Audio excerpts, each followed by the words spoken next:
All right, guys. Well, I'm finally back. I have an update. For anybody that knows who I am, probably already saw the pictures. I promised I wouldn't do another video until I had some kind of real progress. So now I recorded a video, I don't know, last weekend. I got all excited because I don't even remember what it was. I think because I got the brakes finally done, and they're not even done. I might even still have a small leak on the one hard line going to the back. I don't know yet, but I at least have pressure in the pedal, and I got them bled and doing like an initial bleed.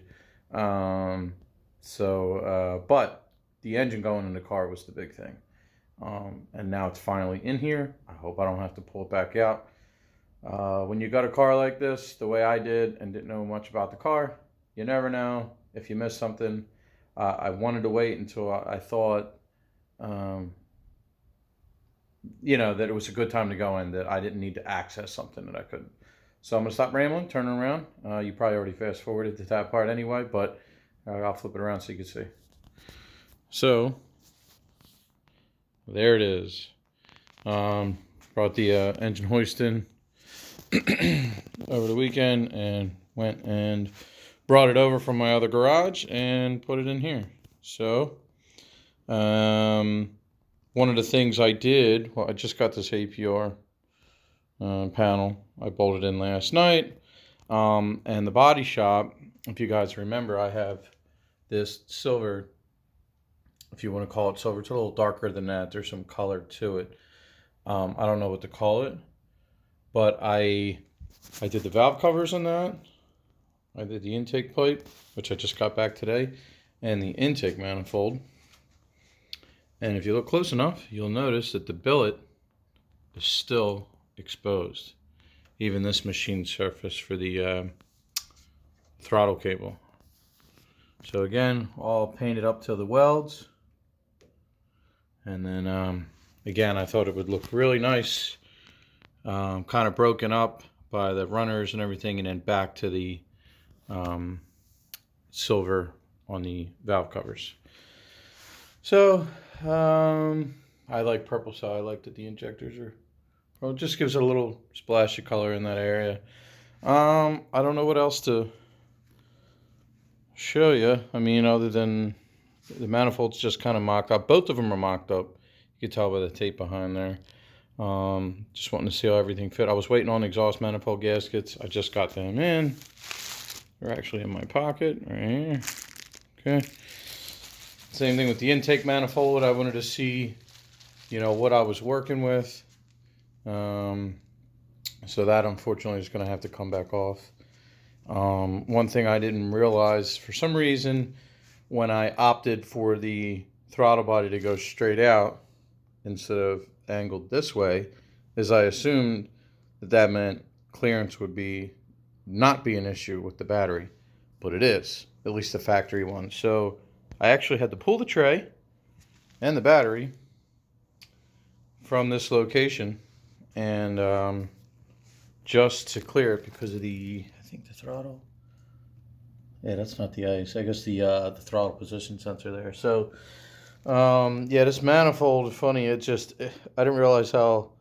I knew it was big. I mean, all these manifolds are big, but with it being on the engine stand, you don't really know until you try to fish it into an engine bay with a straight six, and then you got the shock towers to deal with. It was definitely tight. Let me see if there's anything else. Of course, I took the hood off, sitting up on them comforters. What to show you? I don't know. This was like the big thing, the big reveal, the big update. Again, there's a lot of little things I got to do that seem mocked up. If you notice, there's no bolts in the valve covers. I was waiting for the washers because I forgot that I needed washers. The gaskets are in the valve covers, but not the washers. So they go on top of or they're sandwiched between the bolts and the valve cover itself. So I have those.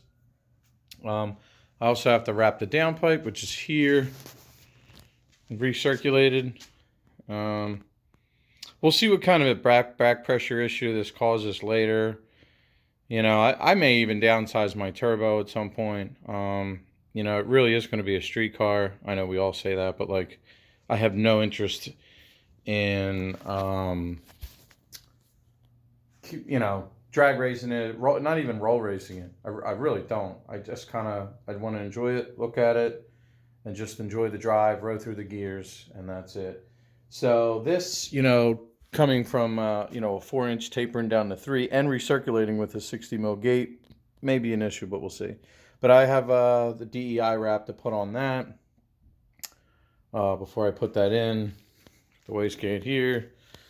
I'll put that on once the wrap's done. I don't know if I put it in my last video or if I even mentioned it, but I had to turn this thing around. It was hitting the turbo. Started working on the trans.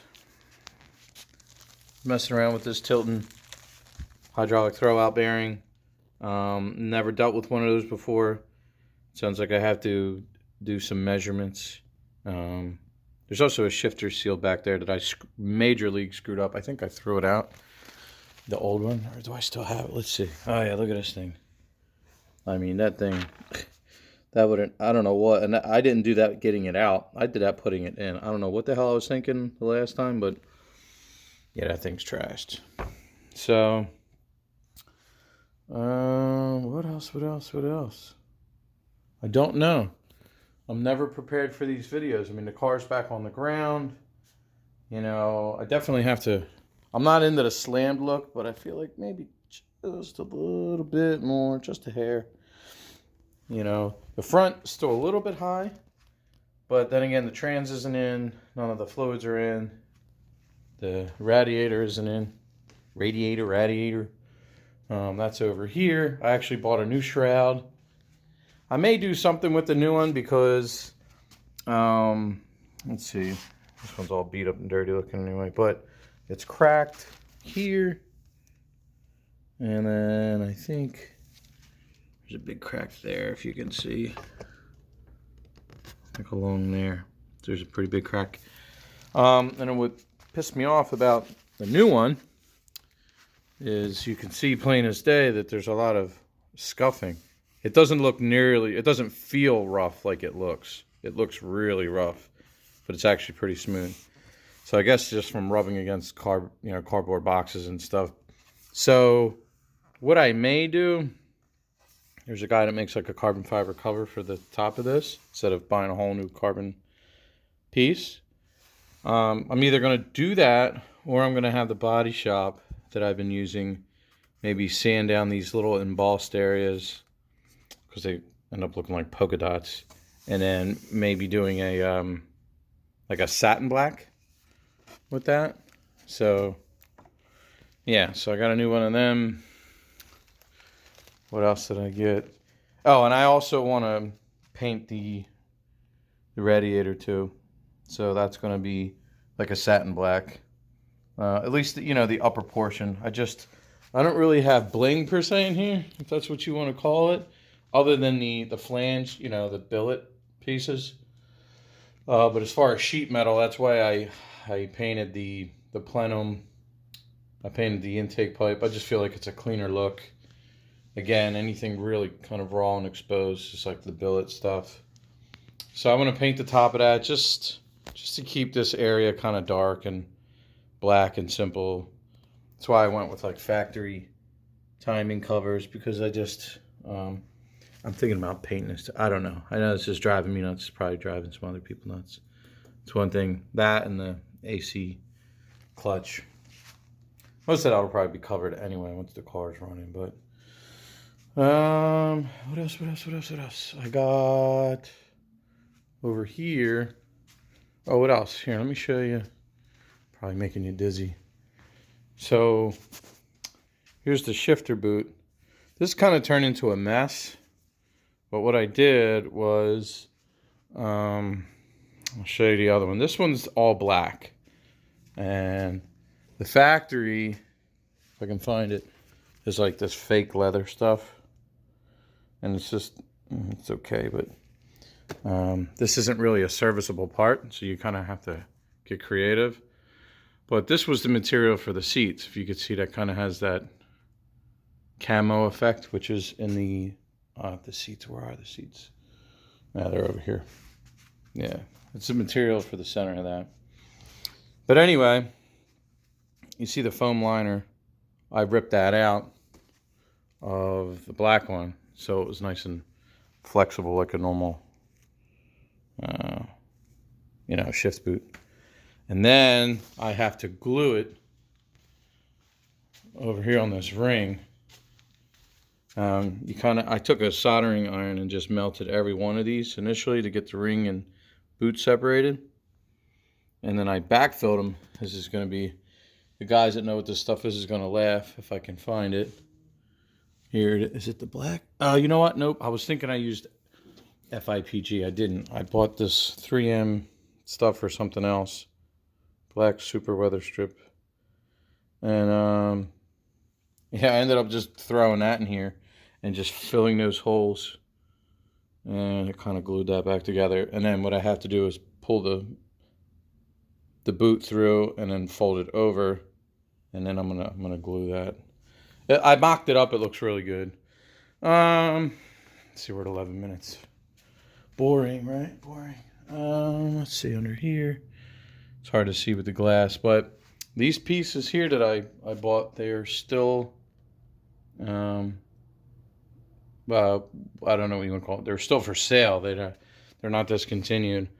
But for some reason with mine, again, this was a California car.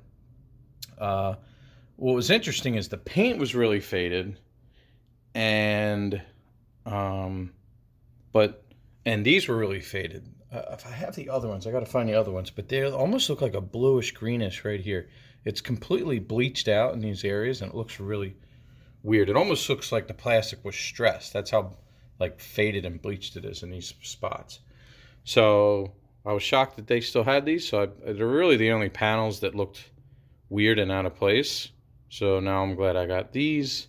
But yeah, back to the kind of odd nature of how the car did or didn't fare as far as weather is the dash. This is a full brand new dash. But the dash that was in there, when I pulled it, I was blown away and I couldn't see any visible difference between this one and the one that was in the car. And it's like, well, if the paint's faded, and there's other thing like all the weather stripping here. I don't know if you can even see it in the screen, but this was all peeling and cracked and faded, but the dash wasn't warped, which is like the most common thing. The airbag was a little warped. But even on the side of the console, there's guys that have like really clean Supras, and the console where the dash meets the console is like pushed out. It kind of warps that way too. I don't get it. But mine was good. Don't make any sense. But yeah, so that's that. I guess that's it. It's 13 minutes. I wish I had more to say, but as you can see, it's just crap everywhere, like a typical build. I got to start. Now it's kind of getting real. Now it's like, I got to get serious. I got to figure out, the last 10% takes 90% of the time, that kind of deal. I just keep anything I'm missing, like, oh, there's a loose bolt here, this isn't aligned, or this is or that. I'm just making a big old list and just writing it, not even in a particular order or group. It's just like door card, coil packs, and they don't even have to be separated by body or engine. I'm just like writing everything I can just to remember it all. But I hope you enjoyed somewhat of an update. I'll try to make a more polished video, when this is a little further along. I just kind of wanted to get this out and show you that I'm still alive and things are going well, and the car's, it'll run at some point. All right, see ya.